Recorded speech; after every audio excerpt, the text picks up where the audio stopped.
Gloire à toi, Jésus-Christ. La Bible déclare dans le livre de Luc au chapitre 9 du verset 23 au verset 24.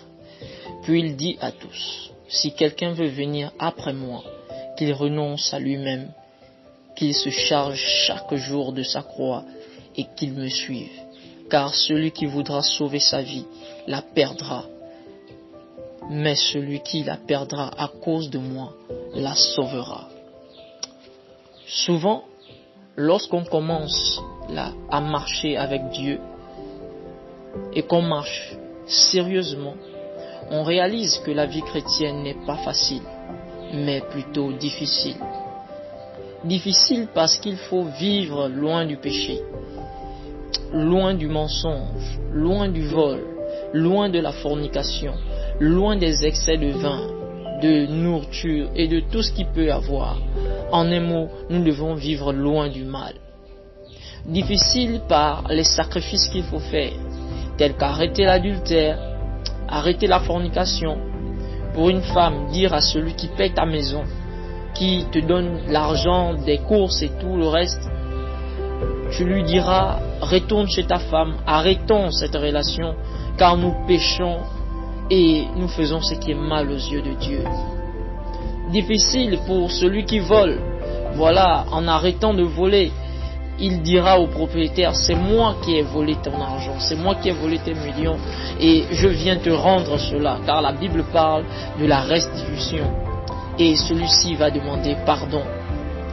Pour certains, ceux qui ont eu à faire de la sorcellerie, en disant devant tout le monde que c'est moi qui ai tué les enfants de tel, c'est moi qui ai tué ton père, pardonnez-moi. Oui, pour des personnes qui ne saisissent pas très souvent les voies de Dieu, la vie chrétienne est difficile. Difficile par les corrections des frères, par les réprimandes des responsables.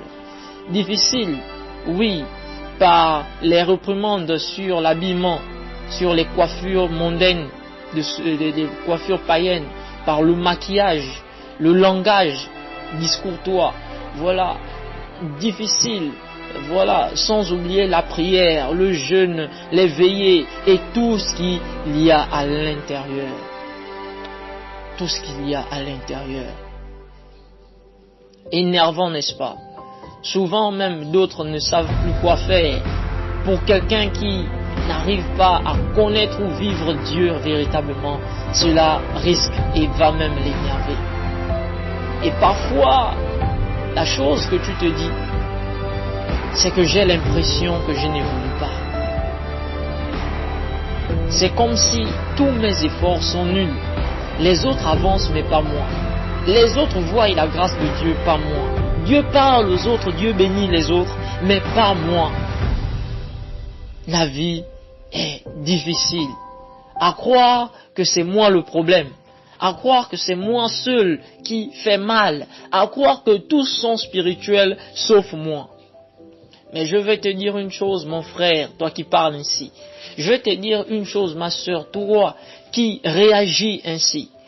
Je vais te dire que malgré que l'on te réprimande sur le vestimentaire, sur le comportement, sur le langage, sur un ensemble de paramètres, de phénomènes de ta vie à l'église, sache que tu te trompes. Pourquoi tu te trompes?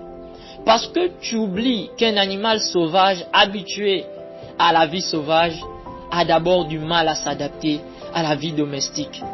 Et toute personne qui commence avec Dieu quitte d'une vie animale, une vie pécheresse à une vie divine.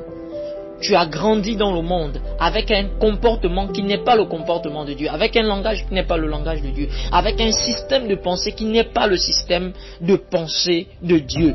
Ainsi, la première chose, quand l'Esprit de Dieu vient briser la loi du péché, c'est t'amener à vivre par l'Esprit. Et cela passe par une adaptation, qui est le fruit d'abord de la nouvelle naissance. Ainsi pour l'animal sauvage qui vient dans la vie domestique, il aura du mal à s'adapter. Il aura du mal à s'adapter parce qu'il a un comportement sauvage. La brousse, ce n'est pas la maison. Et c'est la même chose.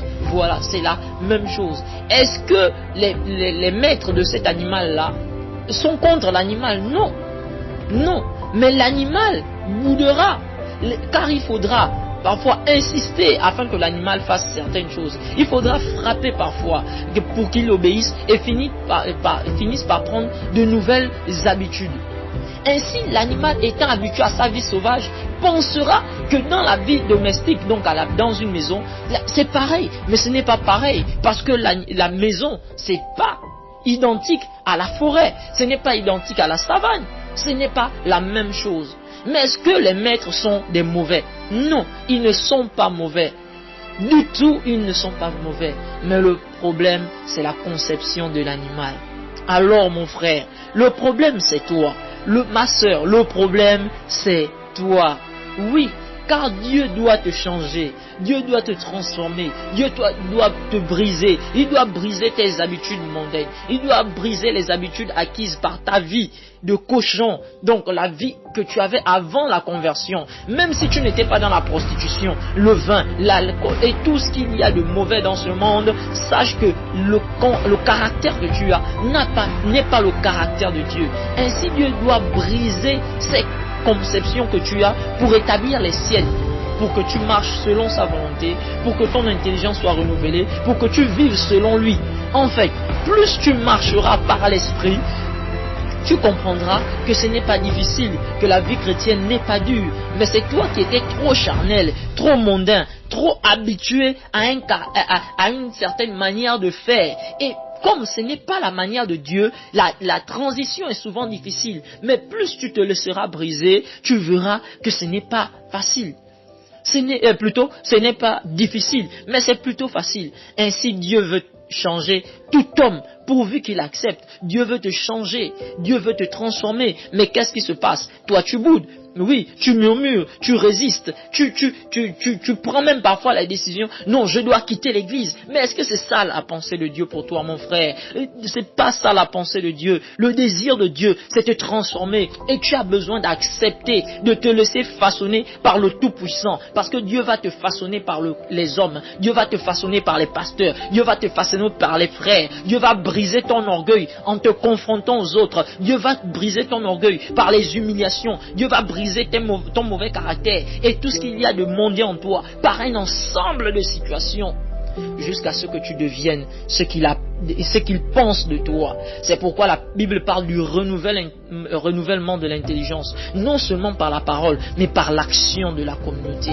Alors laisse Dieu te façonner, laisse Dieu, ne t'arrête pas, continue de marcher, ne t'arrête pas, marche. Et je peux te dire une chose, Christ te rendra inébranlable. Renonce à toi-même et accepte de suivre Christ.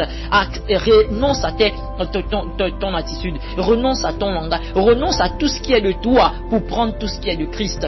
Voilà, il faut prendre la croix de Christ, parce que dans cette croix-là, il y a les fardeaux, il y a les sacrifices, il y a l'amour de Dieu, il y a tout ce qu'il y a à l'intérieur. Mais pour le bien de qui? Mais pour ton bien mon frère, pour ton bien ma soeur. Alors je peux te dire, ne t'arrête pas, marche. Même si aujourd'hui tu tangues encore, parce qu'un enfant, quand il finit de ramper, quand il arrive à se lever, il a d'abord du mal à marcher. Il fait un pas, après il tombe. Il fait 2 pas, 3 pas, après il tombe. Mais il finira par marcher. Toi aussi tu finiras par marcher par l'esprit. Toi aussi tu finiras par ne plus haïr. Tu finiras aussi par ne plus avoir l'amour du vin, l'amour des bagarres, l'amour des injures. Tu finiras par marcher par l'esprit de Dieu si tu t'abandonnes à Dieu. Alors laisse-toi façonner par Dieu. Laisse-toi briser par Dieu. Laisse Dieu briser ton orgueil. Ne t'arrête pas. Ne t'arrête surtout pas, car Christ te rendra inébranlable. Même si l'enfant tombe aujourd'hui, il a du mal à marcher, il va finir par marcher. Plus les parents vont tendre les mains afin qu'il fasse 1 pas, 2 pas, 3 pas. Et Jésus te tend la main, te dit ne t'arrête pas, continue de marcher. Alors je prie au nom de Jésus que le Seigneur te fortifie, que le Seigneur te façonne, que le Seigneur te brise, que le souverain potier te donne la forme qui lui plaît et que sa grâce soit dans ta vie. Au nom de Jésus, que toute résistance à l'action de Dieu soit brisée de la même manière Oui, le Seigneur a transformé la vie de Pierre, qu'il transforme ta vie, car, oh, Pierre a été sauvé, malgré les gaffes de Pierre, malgré le comportement de Pierre. Pierre a fini par être changé, à être un serviteur de feu, à être l'homme de la Pentecôte. Oui, Dieu aussi peut faire de toi un homme de Pentecôte, un homme utilisé, un homme qui sera de l'avant, pas pour la gloire d'un homme, mais pour la gloire de Dieu. Alors sois béni, sois fortifié par ces instants, au nom de Jésus. Amen.